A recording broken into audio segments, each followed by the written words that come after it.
Hello students. So next நம்ம பார்க்க போறது பாலிட்டில reorganization of state. ரொம்ப ஒரு confusable topic and what's topic கொஞ்சம் மெமரைஸ் பண்ண வேண்டிய ஒரு topic and important topic too. In case of UPSC aspirants, very important topic. So deepa நீங்க படிக்கிற மாதிரி வரும். So like the reorganization of states when the India got independence. Okay, independence இந்தியாவுக்கு கிடைக்கும்போது 1947ல பாத்தீங்கன்னா ஆங்கிலேயர்கள் எப்படி இருந்துச்சோ அப்படியே விட்டுட்டு போயிட்டாங்க. ஆங்கிலேயர்கள் எப்படி இருந்துச்சோ அப்படியே விட்டுட்டு போயிட்டாங்க. அப்ப அந்த மாநிலங்களை வந்து ஒன்றிணைக்கிறதுக்கு வந்து அது அப்படியே தான் ஆட்சி பண்ணிட்டே வந்தாங்க. ஆக்சுவலா பெரிய பெரிய ஸ்டேட்ஸ் எல்லாம் எதுவும் மாத்தல. ரொம்ப ஒரு குளறுபடியான ஆட்சியா இருந்துச்சு. அதுக்கப்புறம் பாத்தீங்கன்னா மாநிலங்கள் வந்து மொழிவாரி அடிப்படையில பிரிக்கணும். குறிப்பா தென்னிந்தியாவில இருந்து இந்த குரல் வந்து வலுவா எழ ஆரம்பிச்சது. ஆனா எல்லாருமே என்ன சொன்னாங்கன்னா மொழிவாரியில் அடிப்படையில பிரிக்கிறது, மாநிலத்தை பிரிக்கிறது சரியா இருக்காது, நிர்வாக அடிப்படையில பிரிக்கிறது மட்டும்தான் சரியாக இருக்கும்னு எல்லா தலைவர்களுமே யோசிச்சாங்க. பல கமிட்டி அமைக்கப்பட்டதும் அவங்கதான் ரிப்போர்ட் அப்படிதான் கொடுத்தாங்க. ஆனாலும் பின்னாடி இந்த உண்ணாவிரத போராட்டம் போன்ற பல போராட்டங்கள்னால தென்னிந்திய மக்கள் வந்து இந்த மொழிவாரி மாநிலங்களா பிரிக்கிறத வந்து தங்களுக்கு சாதகமான ஒன்றா மாத்திக்கிட்டது வரலாறு. சோ இப்படிதான் நடந்திருக்கு. சோ இப்ப இந்த மாநிலங்கள் ஒருங்கிணைப்பு மறுசீரமைப்பு அப்படின்னு பாத்தீங்க அப்படின்னா முதல்ல பாத்தீங்கன்னா இந்தியா சுதந்திரம் அடையும் போது 552 பிரின்ஸ்லி ஸ்டேட் மன்னர் ஆட்சி புரியும் பகுதிகள் இருந்துச்சு. இவங்களுக்கு ஒரு வாய்ப்பு கொடுத்திருந்தாங்க ஆங்கிலேயர்கள். என்ன சொன்னாங்க அப்படின்னா இந்தியாவோட கான்ஸ்டிடியூஷன் உருவாகிருச்சு, நீங்க either you can join India or you can join Pakistan. Okay, இல்லாட்டி நீங்க தனியாவும் இண்டிபெண்டன்டா இருந்து நீங்க ஒரு கான்ஸ்டிடியூஷன் உருவாக்கல, நீங்க ஒரு கண்ட்ரியா இருந்துக்கலாம் அப்படின்னா ஆக்சுவலா பிரிட்டிஷ் கவர்மெண்ட் has given ஒரு ஆப்பர்ச்சுனிட்டி கொடுத்தாங்க. ஆனால் இதுல பாத்தீங்கன்னா 549 பேர், 552 இந்தியாவினுடைய ஆளுகைக்கு உட்பட்ட பகுதிகளில் வரதுல 549 அரசுகள் வந்து இந்தியாவோட சேர்ந்துட்டாங்க. ஒரு பிரச்சனை இல்லை, நாங்க சேர்ந்துக்கிறோம் அப்படின்னு சொல்லி மானியம் மட்டும் வாங்கிக்கிறோம் அப்படின்னு. பட் ஹவவர் ஹைதராபாத், ஜூனாகர், காஷ்மீர் இந்த மூணுமே கொஞ்சம் பிரச்சனை பண்ணாங்க. சோ ஹைதராபாத் வந்து போலீஸ் துருப்புகளை அனுப்பி வலுக்கட்டாயமா இணைக்க வச்சுட்டாங்க. ஜூனாகர் பாத்தீங்க அப்படின்னா ரெஃபரண்டம், பொது வாக்கெடுப்பு நடத்தி இணைக்கப்பட்டது. காஷ்மீர் பாத்தீங்கன்னா இன்ஸ்ட்ருமெண்ட் ஆஃப் அக்செஷன் அப்படின்னு சொல்லுவாங்க, அதாவது இணைப்பு கருவி அப்படின்னு சொல்லுவாங்க. லைக் போரின் காரணமா வலுக்கட்டாயமா ராஜா ஹரிசிங் வந்து சேரக்கூடிய சூழல் வந்துருது. சோ காஷ்மீரை காப்பாற்றுவதற்காக காஷ்மீர் இந்தியாவுடன் சேர்ந்ததாக இன்ஸ்ட்ருமெண்ட் ஆஃப் அக்செஷன் வந்து சொல்லுது. ஓகே, சோ இப்படி எல்லாமே இப்ப நம்ம கிட்ட எல்லாருமே 552 வந்து ஜாயின் பண்ணிட்டாங்க. இதெல்லாம் வச்சு என்ன பண்றாங்கன்னா பகுதி வாரியா பிரிக்கிறாங்க. மாநிலங்களை 4 பகுதியா பிரிக்கிறாங்க, ABCD.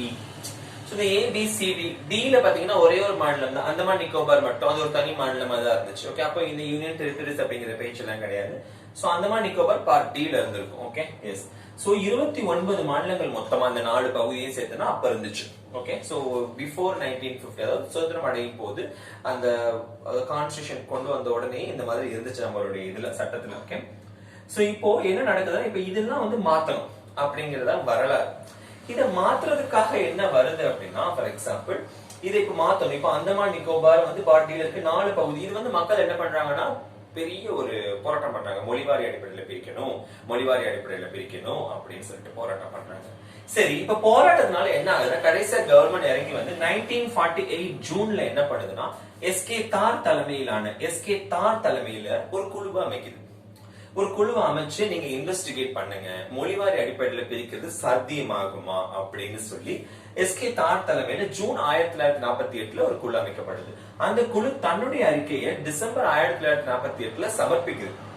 அந்த குழு என்ன சொல்லுதுன்னா சம்மரிலி ரிஜெக்ட், டோட்டல் வேண்டாம், அது வந்து சாத்தியக்கூறே கிடையாது, நிர்வாக அடிப்படையில மாநிலங்களை பிரிக்கிறது மட்டும்தான் சாத்தியம் அப்படின்னு சொல்லி டிசம்பர் 1948 ரிப்போர்ட் கொடுத்தது.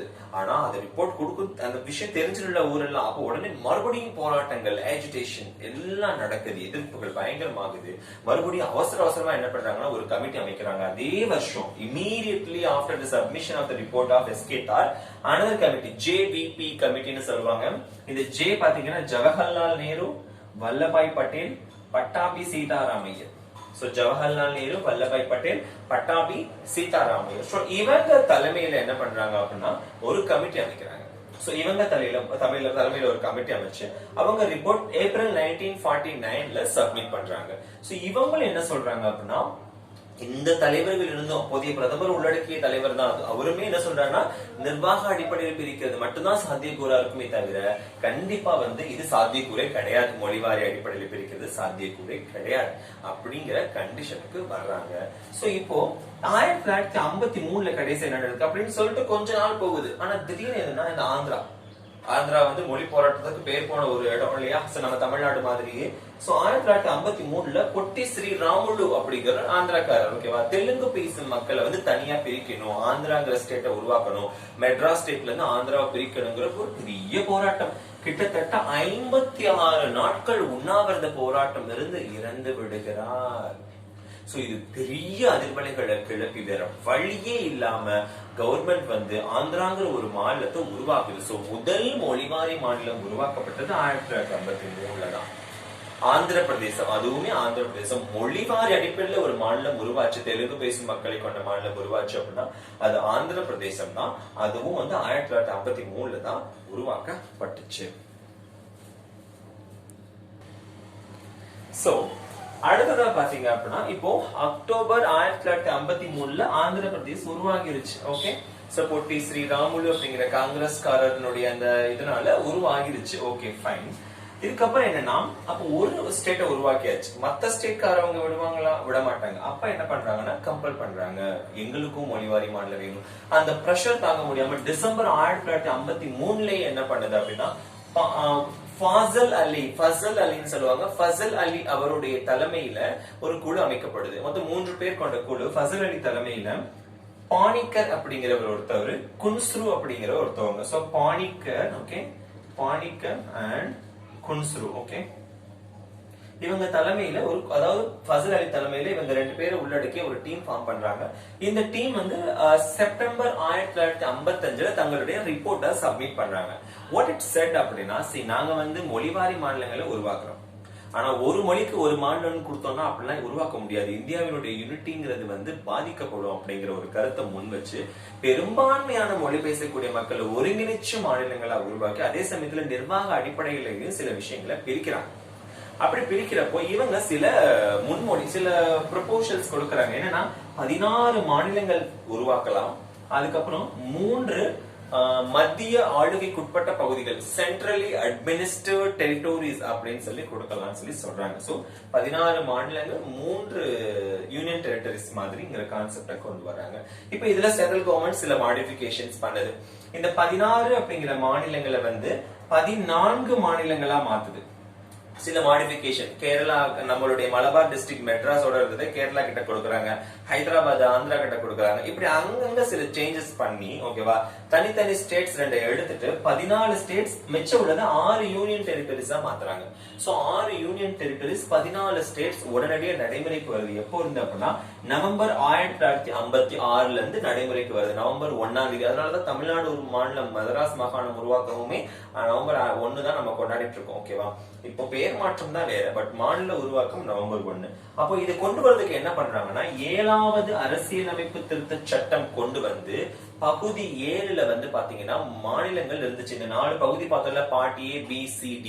இந்த 4 பகுதியுமே 7வது பகுதியில நம்மளுடைய கான்ஸ்டிடியூஷன்ல இருந்தத மொத்த பகுதியை நீக்கிறாங்க. 7வது பகுதியை அடியோட நீக்கிறாங்க 7வது அரசியலமைப்பு சட்டத்திற்கு கொண்டு அதுக்கப்புறம் 1956ஆம் ஆண்டு மொழிவாரி மாநில சட்டம், ஓகே, ஸ்டேட்ஸ் ரீஆர்கனைசேஷன் ஆக்ட், மாநில மறுசீரமைப்பு சட்டம் அப்படின்னு சொல்லி ஒண்ணு கொண்டு வர்றாங்க. அந்த சட்டம் இந்த 2ஐயும் இயற்றித்தான் என்ன பண்றாங்க அப்படின்னா நவம்பர் 1ல இருந்து நடைமுறைக்கு கொண்டு வர்றாங்க. அப்ப 14 மாநிலங்கள் 6 யூனியன் பிரதேசங்கள் கொண்டு வந்தாங்க. சோ இதுதான் ஹிஸ்டரி. ஓகே, இப்போ இந்த 14 மாநிலங்களுக்கு அப்புறம் என்னென்ன மாநிலங்கள் உருவாச்சுங்கிறது நம்ம பார்க்க தான் போறோம். பட் அதுக்கு முன்னாடி இப்ப இந்த மாநிலங்கள்லாம் உருவாக்குறாங்க, இதெல்லாம் என்ன மாதிரியான ஆர்டிகல்ஸோட டீல் பண்ணிருக்கு, அதை பத்தின பேசிக்ஸ் நம்ம கண்டிப்பா தெரிஞ்சுக்கணும். ஃபர்ஸ்ட் பாத்தீங்கன்னா இப்ப ஸ்டேட் ரீஆர்கனைசேஷன், ஸ்டேட்ஸ் அப்படிங்கிற கன்சர்னுக்கு வந்துட்டீங்கனாலே ஆர்டிகல் 1 to 4 அட்டவணை 1, அட்டவணை ஷெட்யூல்ல 1, ஆர்டிகல்ஸ் 1 to 4 இதுதான் ஸ்டேட்ஸ பத்தி சொல்லக்கூடியது, இந்தியாவை பத்தி சொல்லக்கூடியது. அந்த ஆர்டிகல் 1 என்ன சொல்லுது? ஆர்டிகல் நம்பர் 1 அப்படின்னு பாத்தீங்கன்னா இந்தியா தட் இஸ் இந்தியானா என்ன அப்படின்னா தட் இஸ் பாரத் அப்படின்னு சொல்லியிருக்காங்க. ஆக்சுவலா கான்ஸ்டிடியூஷன் அசம்பிளி உருவாக்கும் போது பாத்தீங்க அப்படின்னா சில பேர் இந்தியாங்கிற பேரை ப்ரப்போஸ் பண்றாங்க, சில பேர் பாரத், ஆல்ரெடி பாரத்ங்கிற நேம் இருந்திருக்கு என்டையர் இந்தியாவுக்கு. அப்ப அந்த பாரத்ங்கிற மரபு பெயரையும் ப்ரப்போஸ் பண்றாங்க, பண்பாட்டு பெயரையும் ப்ரப்போஸ் பண்றாங்க. அப்ப ரெண்டையுமே ரிஜெக்ட் பண்ண முடியாத நிலையில ரெண்டுக்கும் பெரும்பான்மையான ஆதரவு இருந்ததுனால ரெண்டையுமே வச்சுட்டாங்க. India that is Bharat. அப்ப நம்ம நாட்டிற்கு ரெண்டு பேருங்கிற மாதிரி இப்ப ஆயிடுச்சு. ஓகேவா? So India that is Bharat. Okay, இது வந்து என்ன அப்படின்னா it is union of states rather than the federation of states. மாநிலங்களின் ஒன்றியம்னு சொல்லிதான் நம்மளுடைய ஆர்டிகிள் நம்பர் 1 அப்படின்னு சொல்லுது. மாநிலங்களின் கூட்டமைப்புன்னு சொல்லல. ஏன் கூட்டமைப்புங்கிற வேர்ட் இங்க யூஸ் பண்ணலங்கிறத நம்ம நிறைய டிஸ்கஸ் பண்ணி ஆகணும். காரணம் என்ன அப்படின்னு பார்க்க போனோம் அப்படின்னா கூட்டமைப்புனா லைக் அமெரிக்கா மாதிரி. இப்ப அமெரிக்கா மாதிரி பாத்தீங்கன்னா மாநிலங்களுக்கும் அதிகாரம் இருக்கும், மத்திய அரசுக்கும் அதிகாரம் இருக்கும். மாநிலங்களை மத்திய அரசு நினைச்சா கலைக்கவோ சிதைக்கவோ மறுவரையறை செய்யவோ முடியவே முடியாது. மாநிலங்கள் மனசு வச்சா மட்டும்தான் முடியும். அப்ப அந்த மாதிரியான அமெரிக்க கூட்டமைப்பை எப்படி சொல்லலாம் அப்படின்னா மாநிலங்களும் வலிமை மிகுந்தவை, மத்திய அரசும் வலிமை மிகுந்தது. Both are indestructible. So indestructible union with indestructible states. அழிக்க முடியாத மத்திய அரசு மற்றும் அழிக்க முடியாத மாநில அரசுங்கிற மாதிரி ஆயிரும். லைக் நம்ம இந்தியாவில் பாத்தீங்கன்னா ஃபெடரேஷன் ஆஃப் ஸ்டேட்ஸ்ங்கிற வார்த்தை யூஸ் பண்ண முடியாது. ஏன்னா மாநிலங்களை மறுவரையறை செய்ய முடியும். மாநிலங்கிட்ட கேட்காமலே கூட செய்யலாம். மத்திய அரசு நினைச்சா நாடாளுமன்றத்துக்கு அது அதிகாரம் இருக்கு. அதனாலதான் யூனியன் ஆஃப் ஸ்டேட்ஸ் அப்படிங்கறத கொண்டு வர்றாங்க. ஏன்னா யூனிட்டி இருக்கணும், ஒற்றுமை இருக்கணுங்கிறதுக்காக.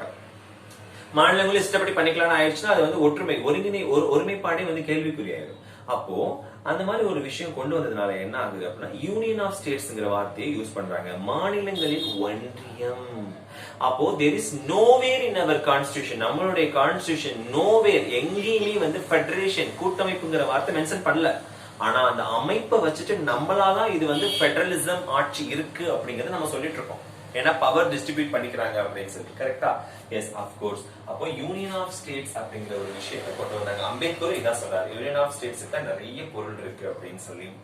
அப்போ இதுல இருந்து நமக்கு என்ன தெரியுதுன்னா இந்தியா வந்து வலிமை மிகு மத்திய அரசு, வலிமை குறை மாநில அரசு. அப்படின்னா indestructible union with destructible states. அழிக்க இயலாத மத்திய அரசு, ஆனா அழிக்கக்கூடிய மாநிலங்கள். அழிக்கக்கூடிய இந்த சென்ஸ் மறுவரையறை மாற்ற முடியும், எல்லாமே பண்ண முடியும். ஓகே, ஆனா இந்தியாவை மாற்ற முடியாது. Like next territory of India அப்படிங்கிற நேம் கொடுக்கறாங்க. டெரிட்டோரி ஆஃப் இந்தியா, அது என்ன டெரிட்டோரி ஆஃப் இந்தியா? ஆர்டிகல் 1ல மென்ஷன் பண்ணிருக்காங்க. டெரிட்டோரி ஆஃப் இந்தியானா யூனியன் ஆஃப் இந்தியாவை விட இன்னும் அதிகமான பொருள். யூனியன் ஆஃப் இந்தியா அப்படின்னா வெறும் மாநிலங்களின் ஒன்றியம்னு மட்டும்தான் மீனிங். ஆனா டெரிட்டோரி ஆஃப் இந்தியானா மாநிலங்களின் ஒன்றியம், யூனியன் பிரதேசங்களின் ஒன்றியம், any territory that may be acquired in the future. எதிர்காலத்துல இந்திய அரசுக்கு வெளிநாட்டுல இருந்து ஒரு பகுதியை நம்ம வாங்கிக்கலாம், நம்ம பகுதியை இருந்து வெளிநாட்டுக்கு கொடுக்கலாம். இப்படி போர் மூலமா நம்ம ஒரு பகுதியை கைப்பற்றலாம், இல்ல லீஸுக்கு எடுக்கலாம் ஒரு பகுதி. இப்படி எத்தனையோ வாய்ப்புகள் இருக்கு. அதனால அந்த மாதிரி வரக்கூடியதே இந்திய அதிகாரத்திற்கு உட்படும் அப்படின்னு சொல்லி கொண்டு வர்றதுதான் 3வது பகுதி. மத்திய மாநிலங்கள், யூனியன் பிரதேசங்கள், any territory that may be acquired. எப்போ வேணா நம்ம கைப்பற்றக்கூடிய சில பகுதிகள் இருக்கும். ஓகேவா? நம்ம போய் கைப்பற்றலாம். ஓகே, சில பகுதிகள் மறுவரை செஞ்சுக்கலாம் வேற நாட்டோட பேசி. அப்ப அதெல்லாம் நம்ம இந்தியாவோட புதுசா சேர்த்துக்கணும். அப்ப அதுவுமே இந்தியாவினுடைய ஆட்சிக்கு உட்பட்டதான் வரும் எதிர்காலத்துல. அப்படிங்கிறப்போ அதனால 3 பிரிவா பிரிக்கிறாங்க. அப்ப டெரிட்டோரி ஆஃப் இந்தியானா இந்தியாவோட ஆளுமைக்கு உட்பட்ட எந்த ஒரு பகுதியுங்கிற மீனிங் வந்துடும், மாநிலங்கள் மட்டும் கிடையாது. சோ இந்த மாதிரி கொண்டு வராங்க. அப்போ இதுல என்ன நடக்குது அப்படின்னா இந்த territory of India first article நம்ம சொல்லியாச்சு. இப்ப ஃபர்ஸ்ட் ஆர்டிகல் எதை பேஸ் பண்ணி வருதுன்னா சில விஷயங்களும் கொடுக்குறாங்க. ஏன்னா மொழிவாரி மாநிலங்கள் அடிப்படையில மாநிலங்கள் பிரிச்சாலுமே வந்து இப்ப வந்து எஸ்சி எஸ்டிக்குன்னு சொல்லி சில ப்ரொவிஷன்ஸ், ஓகே, அந்த scheduled caste and scheduled tribes 5வது மற்றும் 6வது அட்டவணையில சில சலுகைகள் கொடுத்திருக்காங்க, சிறப்பு சலுகைகள். அதே மாதிரி பகுதி 21வது பகுதியில ஸ்பெஷல் ப்ரொவிஷன்ஸ் டு அசர்டைன் ஸ்டேட்ஸ், குறிப்பிட்ட மாநிலங்களுக்கான சிறப்பு சலுகைகள் அதுவும் கொடுத்திருக்காங்க. அதுக்கும் ஆர்டிகிள்ஸ் வரும். 371வது ஆர்டிகிள் ஏல இருந்து எஃப் வரைக்கும் இருக்கும் இல்லையா? சோ இது எல்லாமே பாத்தீங்கன்னா நிறைய ஸ்டேட்ஸுக்கு நம்ம கொடுத்தது. ஓகேவா? 370 காஷ்மீருக்கு மட்டும் கொடுத்தது, 371ங்கிறது நிறைய மாநிலங்களுக்கு கொடுத்தது. ஈவன் தெலுங்கானா, ஆந்திர பிரதேஷ், குஜராத், சிக்கிம், அஸ்ஸாம், இந்த மாதிரியான மாநிலங்களுக்கு நம்ம நிறைய சலுகைகள் கொடுத்திருக்கோம். ஏன்னா அந்த மாதிரியான மக்கள் எல்லாம் பழங்குடியினர், அப்படிப்பட்ட மக்கள்ங்கிறதுனால. அப்ப எல்லாமே பாத்தீங்கன்னா அட்டவணை 1ல வந்து எல்லா மாநிலங்களுடைய நேம்ஸ் இருக்கும். அதுக்கப்புறம் பகுதி 21ல ஸ்பெஷல் ப்ரொவிஷன்ஸ் பத்தி இருக்கும். அட்டவணை 5, 6 பாத்தீங்கன்னா ஷெட்யூல்டு காஸ்ட் அண்ட் ட்ரைப்ஸ்க்கான ஸ்பெஷல் ப்ரொவிஷன்ஸ். சோ அப்போ அந்த அட்டவணை 1ல இப்போ கரண்ட்லி நீங்க போய் பாத்தீங்கன்னா எத்தனை மாநிலம் சார் இருக்கு அப்படின்னா 28 மாநிலங்கள் இருக்கு, 8 யூனியன் டெரிட்டரி இருக்கு. இது எப்படி 8 யூனியன் டெரிட்டரி வந்துச்சுன்னு உங்களுக்கு கன்ஃபியூஸ் ஆகும். ஐயோ காஷ்மீர் வேற இப்ப 2ஆ பிரிச்சிருக்காங்களே, 29 மாநிலமா இருந்தது 28 மாநிலம் ஆயிடுச்சு, ஒரு மாநிலம் குறைஞ்சு. ஆனா 7 யூனியன் பிரதேசமா இருந்தது 9 ஆயிடுச்சுன்னு டவுட் வரும். ஆனா காஷ்மீரை பிரிச்ச உடனே என்ன பண்ணாங்கன்னா தாத்ரா நாகர் ஹவேலி, ஓகேவா, இது வந்து ஜாயின் பண்ணாங்க. டாமன் அண்ட் டயூ டாமன் நம்ம பாத்துட்டு இருக்கோம் இல்லையா. சோ தாத்ரா நாகர் ஹவேலி, டாமன் டயூ ரெண்டுமே தனித்தனியா யூனியன் பிரதேசம் இருந்தவங்கள ஒரே யூனியன் பிரதேசமா மாத்திருக்காங்க. அதுவுமே நடந்திருக்கு. அதனால 8 யூனியன் பிரதேசங்கள் இப்ப வரைக்கும் இருக்கு. ஓகே, அண்ட் 28 மாநிலங்கள் இருக்கு. செக் பண்ணிக்கோங்க. சரி சார், ஆர்டிகல் 1 இந்த அளவுக்கு கதை பேசியாச்சு. ஆர்டிகல் 2 என்ன சொல்லுது? இந்திய நல்ல மாநிலங்கள் 2 நாளே மாநிலங்கள், 2 நாளே மாநிலங்கள், மாநிலங்கள், மாநிலங்கள். இந்திய ஒன்றியத்திற்கு உட்படாத எந்த ஒரு பகுதியையும் புதிதாக இந்திய ஒன்றியத்துடன் சேர்க்கக்கூடிய அதிகாரம், அதாவது those territories which are not part of India can be admitted into the Union of India by the Parliament. புரியுதா? சோ பார்லிமெண்ட் வந்து என்ன பண்ணலாம் அப்படின்னா இந்திய ஒன்றியத்திற்கு உட்படாத எந்த ஒரு மாநிலத்தையும் இந்திய ஒன்றியத்தோடு சேர்ப்பது ஒண்ணு. அப்ப என்ன நடக்கலாம்? ஒண்ணு வெளிநாடு நம்ம கொடுத்திருக்கலாம், இல்லாட்டி வேற ஒரு ஆட்சிக்கு உட்பட்ட பகுதிகளை நம்ம கைப்பற்றி இருக்கலாம், இப்படி எல்லாம் வரும். Like okay. ரெண்டாவது என்னது அப்படின்னா புதிதாக இந்தியாவிலே இல்லாத புதிதா ஒரு மாநிலத்தை நம்ம உருவாக்குறது. ரெண்டுக்கு என்ன டிஃபரன்ஸ் அப்படின்னா ஆல்ரெடி ஒரு மாநிலமா இருக்கும், ஆனா இந்தியாவுல கிடையாது, வேற எங்கேயாவது இருக்கும். ஃபார் எக்ஸாம்பிள் பங்களாதேஷ்ல இருந்து ஒரு அவங்க வந்து நம்ம கொடுக்குறாங்கன்னு வைங்களேன், அதே நேமோட அப்படியே நம்ம ஏத்துக்கிறது. 2ல ஒரு பகுதி, 2வது ஆர்டிகிள்ல ஒரு பகுதி. 2வது ஆர்டிகிளுடைய 2வது பகுதி என்னதுன்னா அவங்க கொடுத்ததை நம்ம புது நேம் வச்சு கொண்டு வருது அப்படிங்கிற மாதிரி புரிஞ்சுக்கோங்க. ஓகே, அப்ப 2வது ஆர்டிகிள் என்ன சொல்லுது? New states which are not part of India, இந்தியாவின் பகுதிகள் அல்லாத புதிய மாநிலங்கள். 3வது ஆர்டிகிள் என்ன சொல்லுது? சோ தேர்ட் ஆர்டிகிள் என்ன சொல்லுது அப்படின்னா லைக் நல்லா கவனிங்க. தேர்ட் ஆர்டிகிள் பாத்தீங்கன்னா இந்தியாவுல ஆல்ரெடி இருக்கிற மாநிலங்கள், புதுசாவே கிடையாது, இந்தியாவுல இல்லாத கிடையாது, இந்தியாவுல ஆல்ரெடி இருக்கிற மாநிலங்களுடைய மறுவரையறை. 2 மாநிலத்தை ஒன்னா சேர்த்து 3ஆ பிரிக்கலாம், இல்ல எல்லைகளை மறுவரையறை செய்யலாம், மேப்பை மாத்தலாம், இந்த மாநிலத்துடைய பவுண்டரிஸை சேஞ்ச் பண்ணலாம், எல்லைகளை சேஞ்ச் பண்ணலாம், பேரை மாத்தலாம். இப்படி அந்த மாநிலத்தினுடைய அல்ட்ரேஷன் அப்படிங்கிறது மட்டும்தான் ஏற்கனவே இருக்கிறதோட அல்ட்ரேஷன். இது எல்லாமே எதுல வரும் அப்படின்னா 3வது ஆர்டிகிள். புரியுதா? இது ரொம்ப கன்ஃபியூஷன் ஆகக்கூடிய இடம், நான் தெளிவா சொல்றேன். 2, 3 ஆர்டிகிள் முடிஞ்சிருச்சு. 4வது ஆர்டிகிளுக்கு நம்ம வருவோம். 4வது ஆர்டிகிள் என்ன சொல்லுது அப்படின்னா ஆர்டிகிள் 2, ஆர்டிகிள் 3. ஆர்டிகிள் 2, ஆர்டிகிள் 3 இதன்படி நீங்க ஏதாவது ஒரு மாநிலத்தை சேர்க்கணும், நீக்கணும், பேர் மாத்தணும், இப்படி எல்லாம் செய்யணும் அப்படின்னா அதுக்கு சட்ட திருத்தம் தேவையில்லை அப்படின்னு சொல்லி வரையறுக்கிறது என்னது அப்படின்னா நம்மளுடைய 4வது ஆர்டிகிள். அதை வந்து அலைடு அமெண்ட்மெண்டா கொண்டு வந்துடலாம், சும்மா துணை சட்ட திருத்தமா கொண்டு வந்துட்டு நம்மளுடைய கான்ஸ்டிடியூஷனல் அமெண்ட்மெண்ட்ல கொண்டு வரணும் அவசியமே இல்லை.